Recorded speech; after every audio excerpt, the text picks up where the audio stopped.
देखिए, आज का जो वीडियो है पेंशन भोगियों के लिए जीवन प्रमाण पत्र को लेकर के बहुत बड़ा अपडेट आया है। जैसे कोई भी लोग अगर वृद्धा पेंशन ले रहा है, कोई विकलांग पेंशन ले रहा है, कोई विधवा पेंशन ले रहा है, इसको लेकर के अपडेट आया है।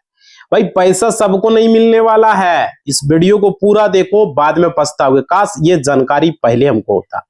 देखिए, पेंशन देना सरकार का एक फर्ज है और जो है हर बार लोगों को जो है पेंशन मांगने के लिए हाथ फैलाना पड़ता है।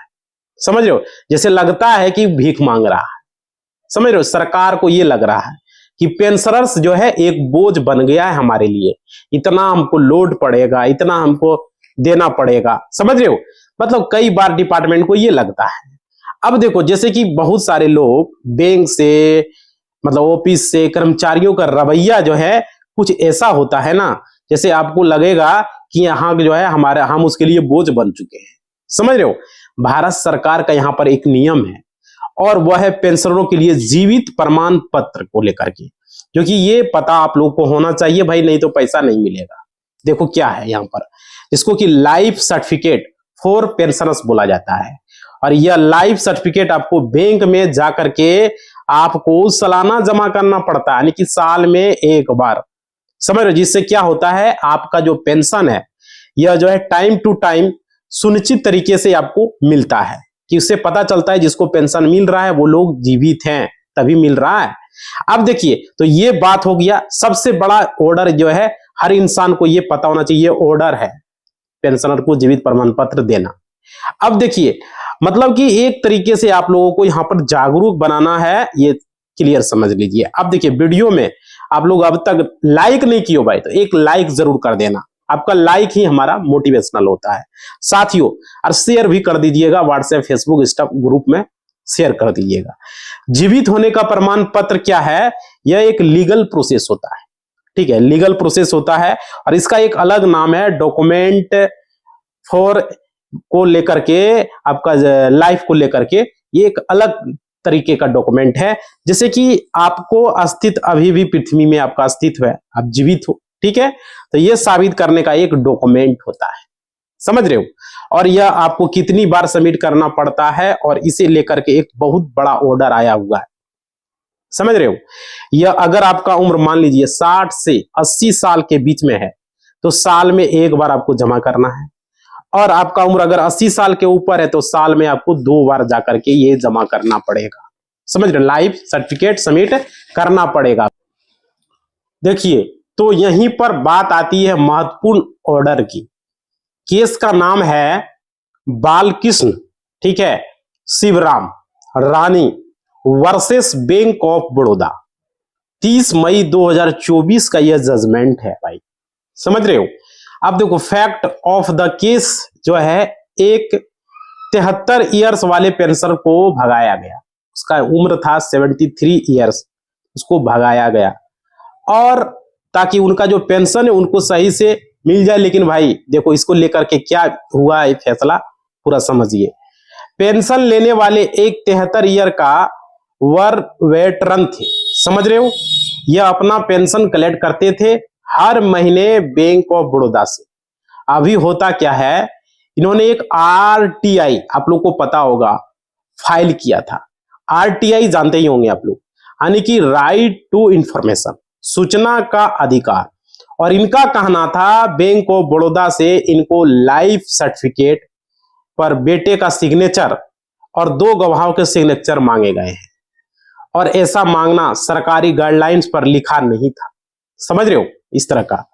तो उन्होंने मांगा था कि बैंक ये बताए किस गवर्नमेंट सेकुलर के तहत यह पार्टिकुलर बेटे का सिग्नेचर मांगा। क्या जरूरत है बेटे का सिग्नेचर का भाई, जब पेंशनर्स वो खुद है तो अपना से लेगा। समझ रहे हो, तो गवाहों को मांगना, यह नए नियम लगाए गए। आरटीआई में मुख्य 4 सवाल पूछे गए।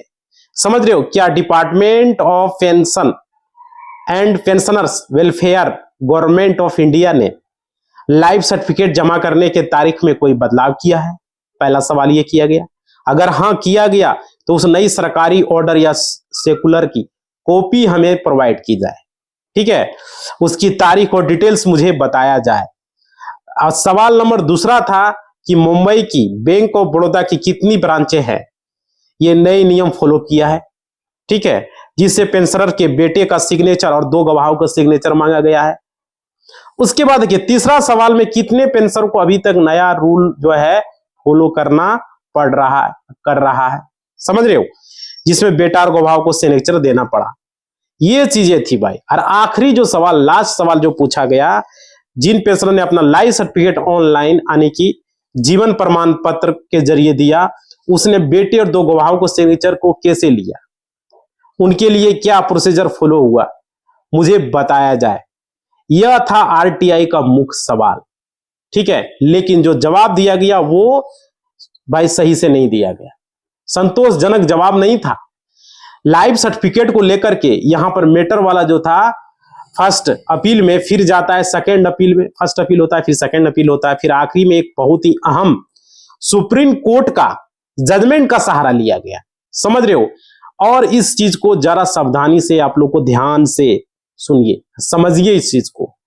आखिर फैसला कौन जीतता है और कौन हारता है। देखिए यहां पे देखिए मामला शुरू होता है आरटीआई एप्लीकेशन के जरिए, जो पेंशनर 8 दिसंबर 2022 को फाइल किया था।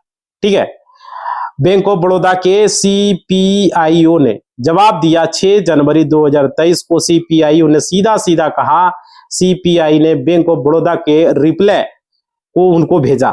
ठीक है, और रिप्लाई में ये कहा, कुछ जनरल इंफॉर्मेशन उन्होंने दिया उसमें लेकिन सर्कुलर के बारे में बात कही गई, बैंक का इंटरनल सर्कुलर है, समझ रहे हो, ये बोल करके उसने मना कर दिया। ठीक है, 2 सरकारी सर्कुलर्स के रेफरेंस दिया गया, या 2 तारीख में जो आया था। अब देखो बैंक ऑफ बड़ौदा के सीपीआईओ ने कहा कुछ 45 ब्रांचेस में ये रूल फॉलो किया गया है। ठीक है, और यहीं पर आरटीआई को जो जवाब हुआ उससे असंतुष्ट होके मिस्टर वर्मा पहुंच गए फर्स्ट अपीलेट कोर्ट के पास। ठीक है, डिसीजन में यह कहा गया आपको 15 दिन का समय दिया जा रहा है। अब 15 दिन के अंदर जो है सारे डॉक्यूमेंट, रेलेवेंट जितने भी डॉक्यूमेंट उससे रिलेटेड है, गवर्नमेंट सर्कुलर का जो लिंक है, आप पेंशनर को प्रोवाइड कीजिए। ठीक है, इसके बाद मैटर आगे पहुंचता सेंट्रल इंफॉर्मेशन कमीशन के पास, सीआईसी के पास, यानी क्योंकि पेंशनर अभी भी असंतुष्ट थे, जो भी पेंशनर थे उनको कोई भी स्पष्ट जो है आंसर नहीं दिया गया, लाइफ सर्टिफिकेट से जुड़ी हुई कोई भी डाउट क्लियर नहीं हुई। यह था second appeal.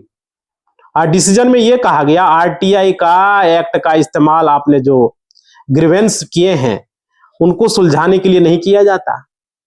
Honourable supreme court of India का एक जजमेंट का हवाला दिया गया उसमें, समझ रहे हो। और यहीं पर सबसे इंपॉर्टेंट चीज है जो कि इस जो केस का हम नाम आपको बताएं, और देखिए सीबीएसई वर्सेस, समझिए केस का नाम है CBSE versus Aditya Bandopadhyay and other civil appellate number कितना है नोट कर लीजिए, 6454 ऑफ जो है 2011। यहां पर आपको ऑलरेडी आंसर दिया गया। आरटीआई का इस्तेमाल पेंशनर के द्वारा जो सवाल उठाया गया उसका कोई जानकारी ही नहीं था। जो सवाल था मैं उसका जवाब दोगे ना, तुम अपना ही नियम बताओगे। अब देखो, बल्कि इंटरप्रिटेशन जो कि आरटीआई के जरिए इस धारा में कवर नहीं होती है। यहां पर सुप्रीम कोर्ट ऑलरेडी क्लियर करके बोल चुके हैं, आरटीआई का इस्तेमाल कोई रीजन पूछने के लिए जो है, मांगने के लिए जो है, और यहां पर डिमांड करने के लिए इस्तेमाल नहीं किया जा सकता। ठीक है, किसी भी तरह का। और ऐसा हुआ, फिर सीआईसी ने इस केस को खारिज कर दिया, डिसमिस कर दिया।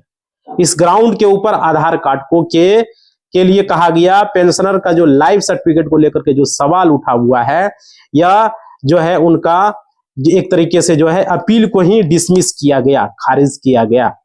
ठीक है, और यह जो है आपके लिए पेंशनर अपना केस हार जाता है। इस केस में पेंशनर क्या होता है, हार जाता है, और बैंक ऑफ बड़ौदा का जो रिस्पॉन्स था उनको कोर्ट के द्वारा एस्केप किया गया था। सीआईसी सेंट्रल इंफॉर्मेशन कमीशन ने कहा कि यहां पर इसका आंसर आरटीआई के अंदर कवर नहीं होता है।